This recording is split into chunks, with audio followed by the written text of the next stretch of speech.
Abstract. We don't do episode numbers. We don't do episode numbers anymore. Yeah, this episode is called Believe in Yourself. Again, On part the title. 2.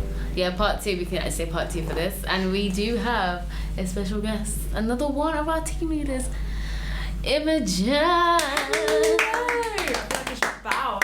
No, you're not that great. I don't think you can bow in a podcast. That would be very impressive. Well, thank you. But yes, we have our team leader here today. As always, 2 hosts. We've got the lovely Joyce over here, and my name is Maliki. As always, it hasn't changed since the last episode. Who would have thought? But yeah, so we're going to be talking about, her. Well, she's going to be talking about,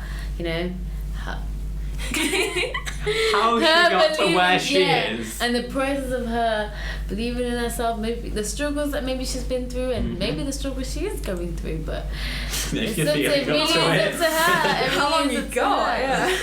But yes, Imogen, whenever you're ready. Yeah, take us away. I didn't want to say that. I thought it put too much pressure. Well, how did I get into the degree that I'm doing now? What is the degree you're doing now? Well, I'm doing fashion design at Leeds Arts. Was my fifth choice, whatever the last choice is, because we got rejected from the rest, which is a really fun thought.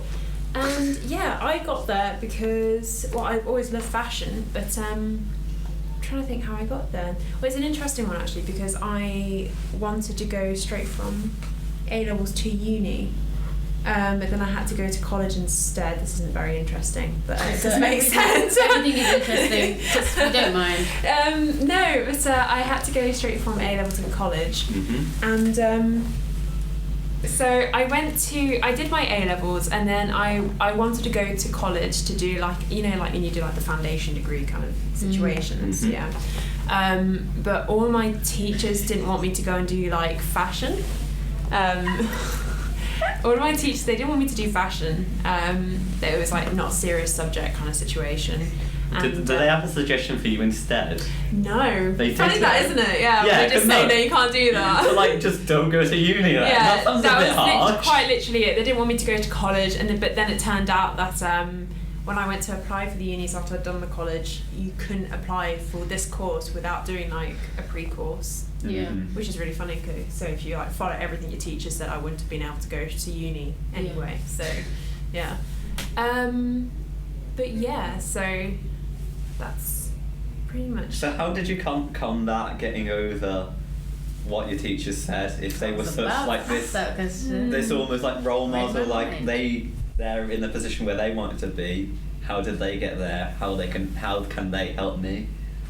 Yeah, it was conflicting because I really, really liked the teacher that was saying it, and I was I wanted to go, and she was saying not doing it.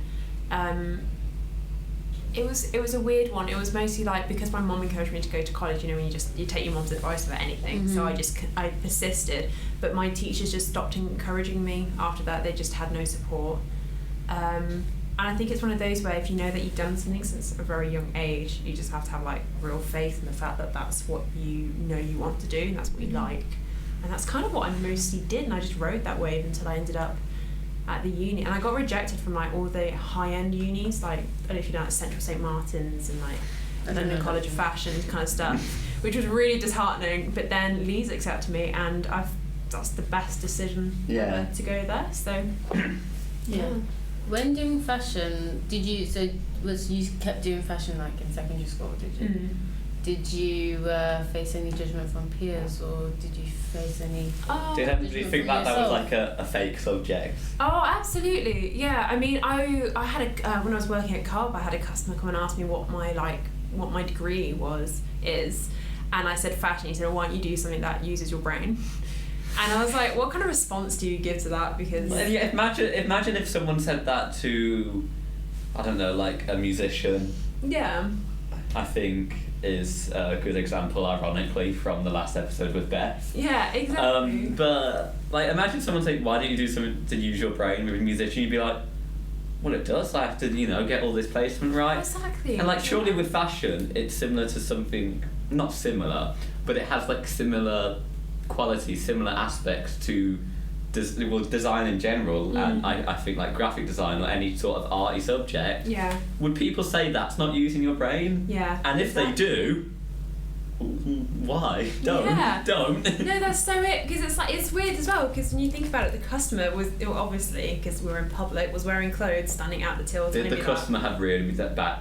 Did the customer have really bad fashion choice? That's the question. He had a t-shirts and shorts situation on. I'm not one to judge, so but it was clothing. Just like the generic. Designed it to the get generic. Yeah, it was very generic, but I say wearing jeans and a t-shirt. Well, all my like close friends are all they're like biochemistry and. You know, the intensely like the ones that you go whoa when they say it. So yeah. And the ones you don't understand because it's really specific. Yeah, the ones that is really best for everyone if I stay away from anyway. So. You know what? Like we were talking about, I think we kind of talked about how like music might be one that's just like with Beth. I'm talking about like we're talking about how it may not be like favoured in society, and I feel like it's also interesting that you are following your passion of fashion, even though... I like that, passion of fashion. I realised after I said it that I was like, that's a sick one. But, if you ever need to start a fashion line, there you go. That's the one, thank you Joyce for that. Don't copyright it. No, I'll do it instead, don't worry. Oh yeah, nice. I'll take it from you.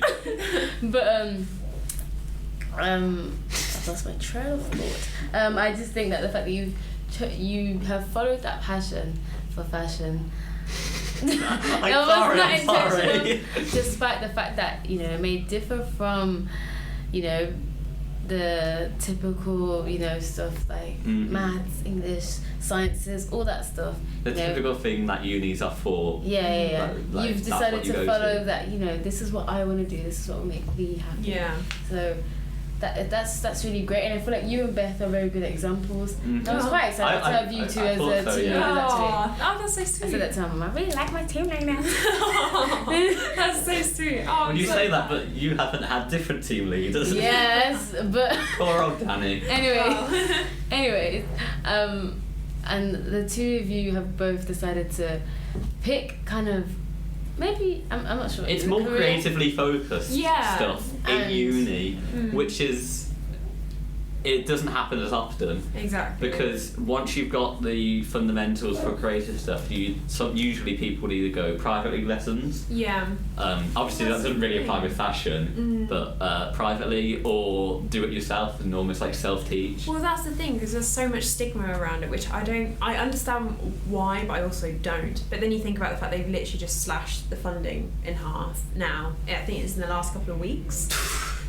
Just for all creative subjects, and you think, well, that's just who like this upcoming generation, which I think have got like they're going to be the most creative out of all of us because they've got the whole world at their fingertips, are now being discouraged from embracing it. I said this previously, but something that motivates me a lot is creating something and then being proud of it and showing. Like, this is something that I made, this is something that I thought of in my head, and this is exactly how I wanted it to be. Yeah. And that's something that really motivates me. And so I've learned how to do that from basically no budget, being totally free. But it's difficult to do. But yeah, it's interesting because having obviously like a digital world at your fingertips, it's so motivating for me personally, but sometimes also you can have too much and you see so many examples of people doing this, like this person's done this all by themselves and this person's done that, and sometimes that can be like, oh, I want to achieve that, I want to be that person, or I don't know how they did that, sometimes seeking guidance is hard in and of itself. Absolutely. Yeah, it can be so intimidating because I feel like there's such a thing now where if you say you do something, then you have to be incredible at it. You can't just like do it as a side hobby. Yeah. If you guys which is actually a point you mentioned when we were coming up with the name. Yeah. Or not even the name, but also talking about talents. Yeah. We were originally going to talk about. Instead of, we use the word passion a lot, if you can't tell, but we're originally going to use talents, then you're like, we're going to switch that up. Yeah, well, that's the point, that if you're born with a skill, you obviously, if you naturally are better at doing something than somebody else, that's fantastic. But you work hard on that skill. You can't just be born, or maybe you can. I can't just talk so generally, but you have to work so hard at that to get to that point. Mm-hmm. But no, definitely, especially if you see somebody on the other side of the world, like you see someone like New Zealand, and you just see that they're like 12 years old, and I'm obviously older than that, and their work is just so fantastic in ways you can't even imagine. But you then have to remember that 12-year-old probably does not have the same stresses as, like, say, I do now.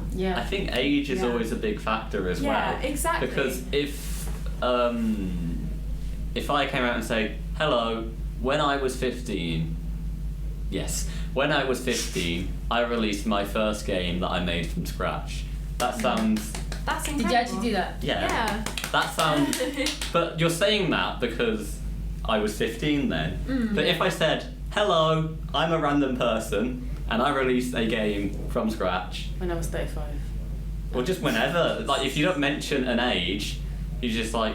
Oh, yeah. Okay. Yeah, that's exactly. I've heard that before. That's the thing, but it's just, exactly, because not every person will be able to draw 24/7, but you're told that if you want to get far in that field, you shouldn't sleep, you should eat, breathe, and love your work kind of situation. It's like, oh, I love sewing, but I do it when I do it. Yeah, overworking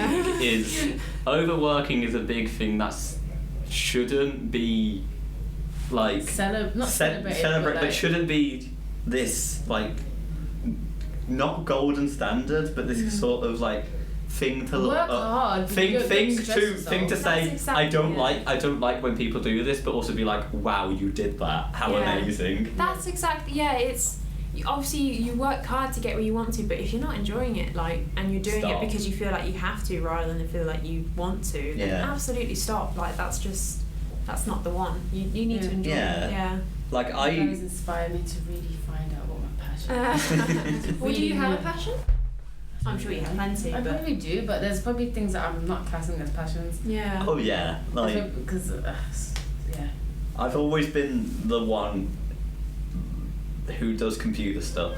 Always, not IT. Well, I can do IT, but I just hate it when people always ask for the same question of how you open something in Microsoft PowerPoint. I don't care. Guilty. Or something like that. I've always been the kid doing computers, helping out the teachers with computers. I love that. Wow. See, that's... But that's just because I was introduced to that at a young age. I know... Oh God, the first computer I ever used, I still have the motherboard, so part of the internals from, because I'm oddly nostalgic for it. It was Windows Vista. It never crashed. I say it never crashed. I don't think it crashed. And it was lovely. I love that. And that became a part of me because I found it enjoyable from a young age to just get that. When I got my first laptop, horrible little thing, I was so excited. Excited. It's literally like, that's that as well, that whole point of you don't need to have walked straight out the womb and then decided this is what you enjoy doing. Straight out the womb. Yeah, like no, I draw inside the womb actually. Well, you think of people now like Taika Waititi, who's just done the Thor Ragnarok film, and obviously like What We Do in the Shadows and stuff, and he's the most fantastic, funny, generous guy. He's in Jojo Rabbit as well.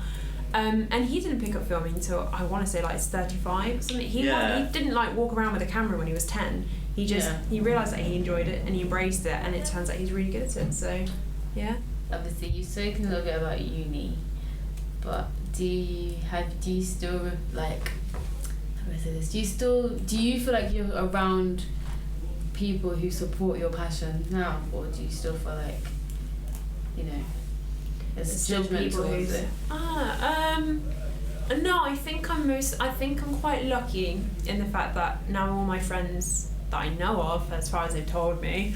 And they all think what I'm doing is cool. They all like it. They all like send me messages being like, "Can you make this on me?" or "Can you do this?" Do you make it? Yeah, no. Well, sometimes I don't get the chance to. Sometimes they'll give me out something really abstract just to wind me up. But it's like authentically abstract. Yeah, there you go. That's the thing. That's something similar to what Beth said, and how her group of friends before uni was